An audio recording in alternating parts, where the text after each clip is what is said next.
When flushing and bleeding a hydraulic power steering system, the goal is to replace the old fluid and remove any trapped air. But sometimes you get a vehicle in your bay that is difficult to bleed, or the customer's back complaining of a noise and inconsistent steering feel. Theoretically, the hydraulic circuit for a power steering system is straightforward. The pump is supplied by the reservoir through the feed line. The fluid is pressurized by the pump and supplied to the rack via high pressure lines.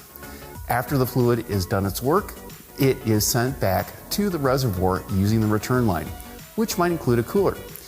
In total, you might have 8 feet of hydraulic line and 3 components that can trap air.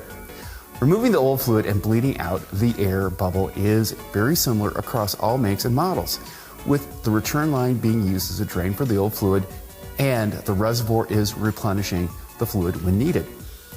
But there are some tricks to make this job easier. The starter engine will turn the crankshaft at 300 or more revolutions per minute. This is more than enough speed to turn the pump and bleed the fluid in the controlled manner when compared to engine idle. This method prevents damage to the pump by not allowing it to run dry during filling and flushing if you are working alone. Check the service information for the correct procedure to turn off the fuel for a specific vehicle. By lifting the front of the vehicle and getting the front wheels off the ground, you can bleed the system faster by allowing you to move the front wheels lock to lock. Also, the altered angle can help you to remove bubbles from the system. This puts less stress on the pump and rack during the bleeding procedure.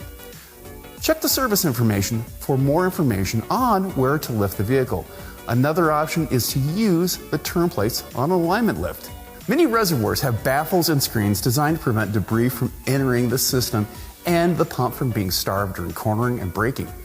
Getting all of the debris and fluid out might be difficult. If this is the case, source a replacement reservoir.